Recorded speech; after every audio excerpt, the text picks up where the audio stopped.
January 1942. The world is in flames.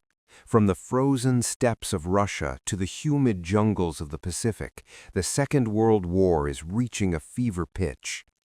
But thousands of miles away from the front lines, in the Gulf of Guinea, lies a tiny speck of land that seems untouched by the chaos. This is Fernando Po, a Spanish colony, a place of palm trees, humid air, and a very fragile neutrality. Spain, under General Franco, is officially neutral, but in the shadows the lines are blurred. In the harbor of Santa Isabel, 3 guests are resting. They aren't warships, not officially. The Duchessa d'Aosta, a massive Italian ocean liner, and 2 German tugs, the Licomba and the Bibundi. To the casual observer, they are simply seeking refuge from the British Royal Navy, but to the British intelligence, they were something much more dangerous. These ships were the eyes and ears of the Axis in the South Atlantic. Equipped with powerful long-range radios, they were transmitting the movements of Allied convoys directly to the Grey Wolves, the German U-boats lurking beneath the waves. As long as they stayed in this neutral Spanish harbor, they were untouchable. International law protected them. The Royal Navy couldn't fire a single shot without sparking a diplomatic nightmare with Spain. The British Military High Command said, "We cannot touch them." But in London, a secret organization had a different idea. If they couldn't sink them legally, they would have to steal them. Welcome to the beginning of Operation Postmaster. Chapter 2. The Small-Scale Raiding Force. The official history of World War II is often written through the movements of massive armies and the decisions of high-ranking generals, but the real story of Operation Postmaster begins in a much smaller, darker corner of the British military establishment. It begins with a group of men who are often described as licensed pirates. This was the Small-Scale Raiding Force, or the SSRF, also known as No. 62 Commando. To understand how they stole 3 massive ships from a neutral harbor, we first have to understand the man who led them, Gus March-Phillipps. Gus March-Phillipps was not your typical British officer. He was an eccentric, a romantic, and a man who possessed a reckless kind of bravery that bordered on the suicidal. He was a veteran of the Special Operations Executive, the SOE, a secret organization created by Winston Churchill with a simple, brutal mandate: to set Europe ablaze. March-Phillipps believed that the traditional ways of waging war were obsolete in the face of the Nazi machine. He didn't want to wait for the enemy on a battlefield. He wanted to strike them where they felt safest, using methods that the British High Command found absolutely appalling. In late 1941, March-Phillipps began gathering a crew of misfits and specialists for a mission so secretive that even most of the Royal Navy was kept in the dark. He recruited men like Geoffrey Appleyard, a brilliant navigator and a man of immense calm under pressure, and Anders Lassen, a Danish volunteer who would eventually become the only non-Commonwealth citizen to receive the Victoria Cross during the war. Lassen was a man of few words but incredible lethality, a specialist in silent killing who preferred a bow and arrow or a knife to a noisy firearm. These men were the core of the SSRF. They were trained at a secret facility in Scotland where they practiced amphibious landings, hand-to-hand combat, and the art of silent sabotage. The SSRF was unique because they operated outside the standard chain of command. They reported to the SOE, which meant they were essentially a private army. This gave them the flexibility to plan a mission like Operation Postmaster, a mission that was, by every definition of international law, an act of piracy.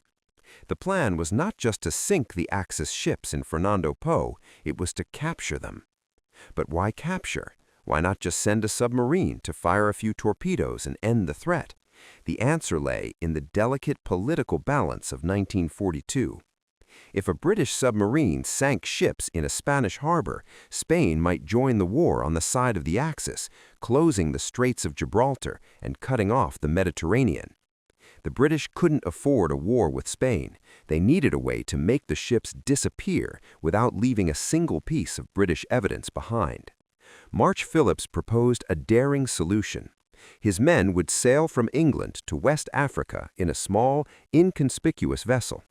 They would infiltrate the harbor of Santa Isabel under the cover of total darkness, board the Italian and German ships, overpower the crews without firing a single shot, cut the anchor chains with explosives, and tow the ships out into the Atlantic. Once in international waters, they would claim they had found the ships drifting and abandoned. It was a plan so audacious that many in the Admiralty called it madness. They argued that a handful of men in canoes and small boats couldn't possibly hijack an 8,500-ton ocean liner like the Duchessa d'Aosta. But the SSRF thrived on the impossible. For weeks they studied the blueprints of the Italian liner.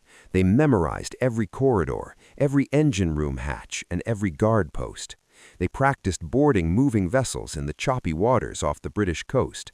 They worked on their timing, knowing that they would only have a window of a few minutes to secure the ships before the Spanish shore batteries on Fernando Po realized what was happening. March-Phillipps insisted on perfection. He knew that if one man tripped, if one knife clattered on a steel deck, or if one German sailor managed to scream, the entire mission would turn into a massacre. The training was brutal, and the secrecy was suffocating.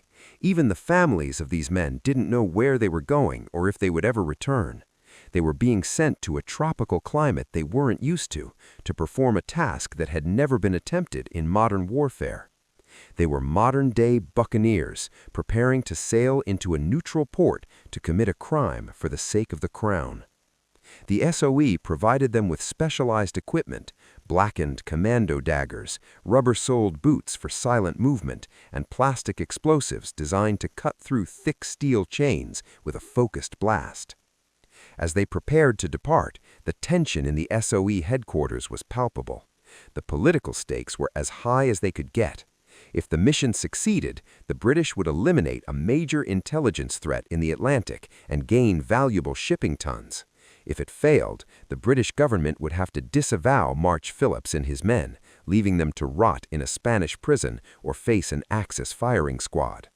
But Gus March-Phillipps didn't care about the politics. He cared about the hunt. He gathered his men and told them that they were about to make history, not as soldiers, but as ghosts. The stage was set. The SSRF boarded their transport vessel, the Maid Honor, a small, innocent-looking Brixham trawler. To any passing patrol, they looked like simple fishermen. But beneath the deck, the Maid Honor was packed with weapons, explosives, and some of the most dangerous men in the British Empire. They began their long, slow journey south toward the equator, moving toward a confrontation that would test the very limits of their courage. The era of the pirate was about to return to the coast of Africa, and the Axis powers in Santa Isabel had no idea what was coming for them from the darkness of the sea. Chapter 3: The Impossible Mission. The plan for Operation Postmaster was now on the table, but it faced a wall of opposition from the very government it was designed to protect. The British Foreign Office was terrified. To them, the plan wasn't just daring, it was a diplomatic time bomb. If the Spanish government under General Franco caught British commandos violating their sovereignty in Fernando Po, it could give Spain the perfect excuse to enter the war on Hitler's side. The stakes were absolute. The loss of Gibraltar would mean the loss of the Mediterranean and potentially the loss of the war itself. The order from the diplomats was clear: do not proceed. However, the Special Operations Executive operated in a world where clear orders were often seen as mere suggestions. Gus March-Phillipps and the SOE leadership knew that the Italian liner Duchessa d'Aosta and the German tugs were too dangerous to be left alone. These ships were effectively acting as stationary spy stations, directing U-boats to massacre Allied merchant sailors. The moral weight of the mounting deaths in the Atlantic outweighed the diplomatic fears in London. A secret compromise was reached. The mission would go ahead, but with one terrifying condition. The British government would officially know nothing about it. If the Commandos were caught, they would be branded as criminals, disavowed by their own country, and left to face Spanish justice alone. No rescue, no recognition, no mercy. The technical challenges of the mission were staggering. Santa Isabel was a natural fortress. The harbor was overlooked by high cliffs and guarded by Spanish colonial troops with heavy artillery. The Duchessa d'Aosta was a massive target, but it was also a fortress in itself, with a large crew that lived on board. March-Phillipps had to solve a complex puzzle. How do you approach a guarded harbor, board 3 different ships simultaneously, neutralize their crews, blow the anchor chains, and tow them out to sea, all without a single alarm being raised? The answer lay in a combination of high-stakes deception and raw physical power. The SSRF would use 2 tugboats for the actual heist, the Vulcan and the Dorset Maid. But getting these boats to West Africa without being spotted by Axis reconnaissance was a logistical nightmare. They had to be disguised and moved thousands of miles under the constant threat of air and sea attacks. Meanwhile, on the ground in Fernando Po, the SOE had a secret weapon, Richard Lippett. Lippett was an agent working under the cover of a shipping company employee on the island. His job was the most dangerous of all. He had to gather intelligence on the exact routines of the German and Italian crews. He spent weeks drinking in local bars, befriending harbor officials, and watching the target ships through binoculars from his office window. He discovered a vital piece of information. The officers of the ships frequently grew bored of their tropical confinement and often came ashore for entertainment. This was the inn they needed. As January 1942 approached, the tension reached a breaking point. The Commandos were waiting in Lagos, Nigeria, hidden away from public view. The heat was oppressive, and the malaria-carrying mosquitoes were as much of a threat as the enemy. March-Phillipps spent his days obsessing over the timing. He calculated that they had a window of exactly 30 minutes. If the anchor chains weren't cut and the ships weren't moving within half an hour of the first man stepping on deck, the Spanish shore batteries would have enough time to wake up, aim, and blow the Commandos out of the water. The final plan was a masterpiece of specialized warfare. The force would be split into 2 groups. Group 1, led by March-Phillipps himself, would take the Duchessa d'Aosta. Group 2, led by Geoffrey Appleyard, would target the German tugs. They would use Folbots, collapsible kayaks, to slip into the harbor ahead of the main raiding craft to scout the water for any last-minute obstacles. Every man was issued a specific list of tasks. Some were designated silencers, responsible for neutralizing guards with knives or clubs. Others were engineers, tasked with finding the engine rooms and ensuring the ships could be moved. But even with all the training, the impossible nature of the mission haunted the men. They were going into a neutral port against an enemy that outnumbered them 10-1, with no hope of reinforcement. They were relying on a distraction that hadn't happened yet and explosives that might fail in the humid tropical air. As the sun set on the day before the raid, March-Phillipps gathered his team. He didn't give a grand speech about king and country. He gave them the cold, hard facts. He told them that they were about to commit an act of grand larceny on a global scale. He told them that if things went wrong, they were on their own. In the silence that followed, there was no hesitation. These men weren't just soldiers. They were specialists in the art of the impossible. They checked their blackened blades one last time, tested the fuses on their plastic explosives, and waited for the signal. The pirate raid was no longer a theory on a map in London.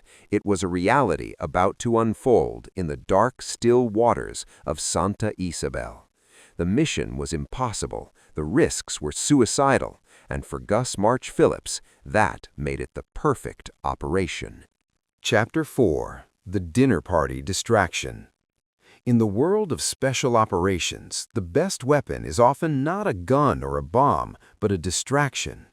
As the Commandos of the SSRF waited in the darkness outside the harbor of Santa Isabel, the success of Operation Postmaster rested on the shoulders of one man who wasn't even wearing a uniform. Richard Lippitt, the SOE's undercover agent on the island, was about to pull off a feat of deception that would define the mission.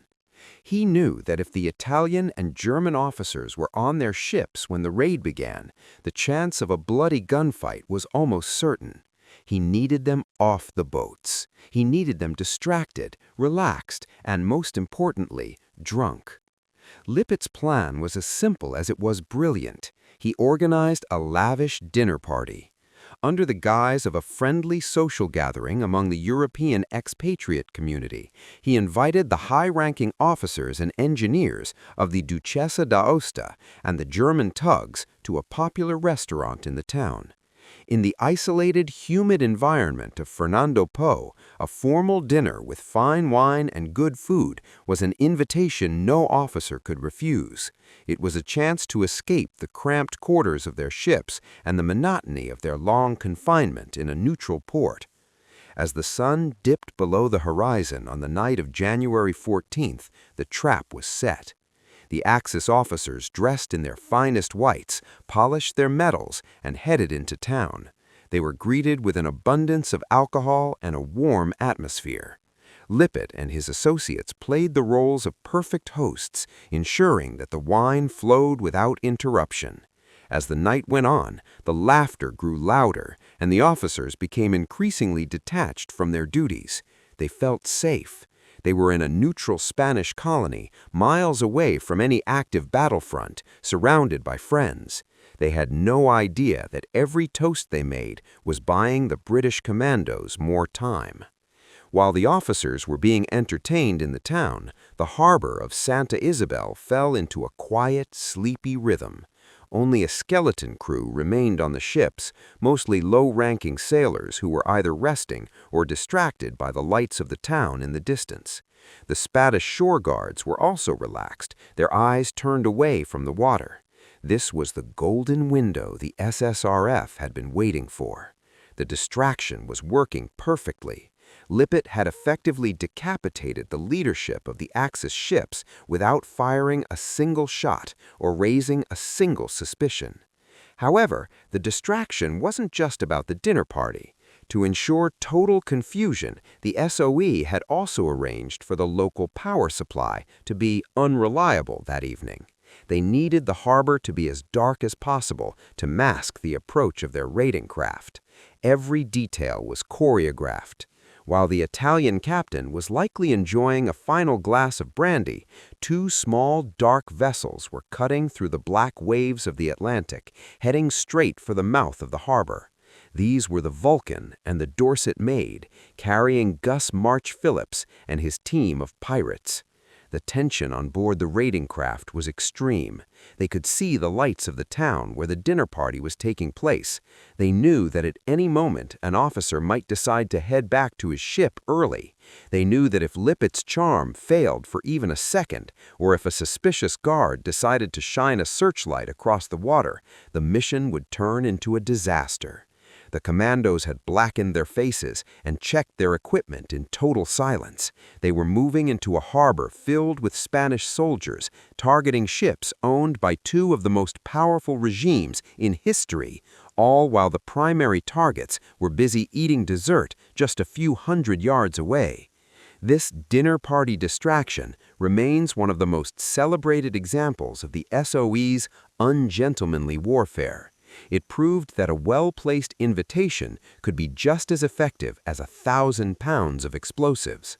By using the enemy's own boredom and social expectations against them, the British had cleared the biggest obstacle in their path.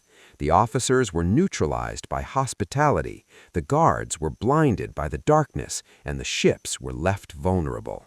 The stage was finally clear for the heist of the century. As the last course of the dinner was served in the town, the first British commando reached out his hand and touched the cold steel hull of the Duchessa d'Aosta. The silence of the night was about to be shattered. The midnight heist. The clock struck 11:30 p.m.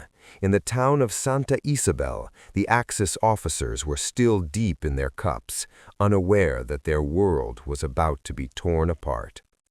Out in the harbor, the water was as black as oil. Two shadows detached themselves from the darkness, the British tugs Vulcan and Dorset Maid. They moved with their engines muffled, creeping toward the towering silhouette of the Duchessa d'Aosta.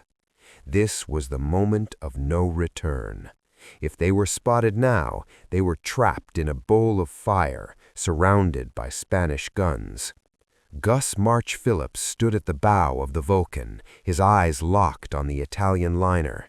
As the tug drew alongside the massive hull, the Commandos didn't use ladders. They used their bare hands and grappling hooks, swarming up the side of the ship like the pirates of old. On the deck, the few Italian sailors on watch were paralyzed with confusion. Before they could even process the sight of blackened faces and drawn daggers, they were neutralized. There was no gunfire, no screams, only the soft thud of bodies and the whispered commands of the SSRF. While March-Phillipps took the liner, Jeffrey Appleyard's team drifted toward the German tugs, the Licomba and the Bibundi. Their task was even more delicate. They had to secure two ships simultaneously. As they boarded, they encountered a German sailor who tried to raise the alarm. Before he could reach his whistle, a commando was upon him. The struggle was brief and silent. Within minutes, the decks of all three Axis ships were under British control. But the hardest part was yet to come. They didn't just have to take the ships, they had to move them. The Duchessa d'Aosta was held by massive steel anchor chains. In a normal harbor operation, it would take a full crew and hours of work to weigh anchor. The Commandos didn't have hours, they had minutes. They placed specially shaped plastic charges on the links of the chains. The plan was to blow the anchors and use the Vulcan to tow the giant out to sea. This was the most dangerous part of the mission. The explosion would be loud. It would wake up the entire island. It would tell the Spanish shore batteries exactly where to aim. March-Phillipps gave the signal. A series of sharp, violent cracks echoed across the water as the explosives detonated. The heavy steel chains shattered, lashing into the water with a deafening roar. Suddenly, the silence of the night was dead. Lights began to flicker on in the Spanish barracks on the cliffs above. Shouts erupted from the shore. The Spanish guards, confused and panicked, began firing their rifles into the darkness, but they couldn't see their targets. They didn't know if they were under attack by a fleet or a ghost. The Vulcan groaned as its engines strained against the dead weight of the 8,000-ton Italian liner. For a few agonizing seconds, it seemed the ship wouldn't budge. The Commandos on the deck looked at the shore, waiting for the heavy artillery to open fire. Then, slowly, the Duchessa d'Aosta began to turn. It was moving. Simultaneously, Appleyard's team had successfully hitched the German tugs to the Dorset Maid. The procession of stolen ships began its slow, perilous crawl out of the harbor mouth. The Spanish searchlights began to sweep the water, their white beams cutting through the smoke of the explosions. One beam passed just yards away from the Vulcan's bridge. The Commandos held their breath, fingers on their triggers. If the light landed on them, the game was over. But luck was on the side of the audacious. Between the shadows of the cliffs and the confusion caused by the unreliable power grid, the British force slipped through the harbor entrance and into the open Atlantic. As they hit the choppy waters of the deep sea, the adrenaline began to fade, replaced by a grim sense of triumph. They had done it. In under 30 minutes, a handful of men had stolen an entire Axis fleet from under the nose of a neutral power. Behind them, the lights of Santa Isabel were a chaotic mess of alarm whistles and frantic searchlights. The pirate raid had succeeded. Gus March-Phillipps looked back at the receding island and then at the massive prize following in his wake. They were no longer just commandos. They were the most successful thieves in the history of the war. But now they had to survive the journey home, and the British government had to figure out how to explain why 3 enemy ships had suddenly vanished into thin air. Chapter 6: The Diplomatic Fallout and Legacy. The sun rose over the Atlantic on January 15, 1942, revealing a sight that defied all logic. A small, battered British tug was towing a massive Italian luxury liner, followed by 2 German vessels across the open sea. Operation Postmaster had moved from the shadows of a tropical harbor into the blinding light of day.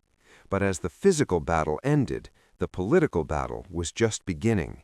The Commandos had done their job. Now it was time for the liars and the diplomats to take the stage. When the Spanish authorities in Santa Isabel woke up to find their harbor empty and their guests gone, they were humiliated. The theft was a slap in the face to General Franco's regime. Spain immediately filed a furious protest, accusing the British Royal Navy of a blatant violation of international law. The German and Italian governments were equally outraged, demanding to know how a handful of pirates could steal their property from a neutral port. The world was watching, and the British government had to play its part in the grand theater of deniability. Staying true to the plan, the British Admiralty issued a masterpiece of a lie. They claimed they had no knowledge of any raid. They officially stated that a British patrol had stumbled upon the ships drifting in international waters, apparently abandoned by their crews. When asked about the explosions heard in the harbor, the British suggested that perhaps there had been an internal mutiny or a technical accident. It was a story no one truly believed, but because the Commandos had left no British equipment or uniforms behind, it was a story that couldn't be disproven. The impact of Operation Postmaster was far greater than the capture of 3 ships. For the Special Operations Executive, it was the ultimate proof of concept. They had shown that a small, highly trained unit could achieve strategic results that a fleet of battleships could not. It changed the way the British fought the war. It paved the way for more daring raids by the SAS and the SBS, proving that ungentlemanly warfare was not just effective, it was essential. For the men of the SSRF, the victory was bittersweet. Gus March-Phillipps and his team were celebrated in secret, but they could never be given a public parade. They were ghosts, after all. Sadly, March-Phillipps would not survive the war. He was killed just months later during another daring raid on the French coast, but his spirit and the methods he pioneered lived on. Among those who followed the details of the raid closely was a young naval intelligence officer named Ian Fleming. Many historians believe that the ruthless, rule-breaking nature of the Postmaster Commandos served as the primary inspiration for Fleming's most famous creation, James Bond. The captured ships themselves were put to work for the Allied cause. The Duchessa d'Aosta was renamed the Empire Postmaster and served as a transport ship, carrying the very supplies the Axis had tried so hard to sink. The German tugs were also integrated into the British fleet, turning the enemy's tools against them until the end of the conflict. Today, Operation Postmaster is remembered as one of the most audacious heists in military history. It was a mission born of desperation, fueled by alcohol and explosives, and executed with the cold precision of professional thieves. It stands as a reminder that in the chaos of total war, sometimes the most effective weapon isn't a massive army or a devastating bomb. Sometimes all you need is a dark night, a silent blade, and the courage to act like a pirate. The ghosts of Santa Isabel had proven that no harbor was truly safe and no ship was untouchable as long as men like Gus March-Phillipps were watching from the shadows.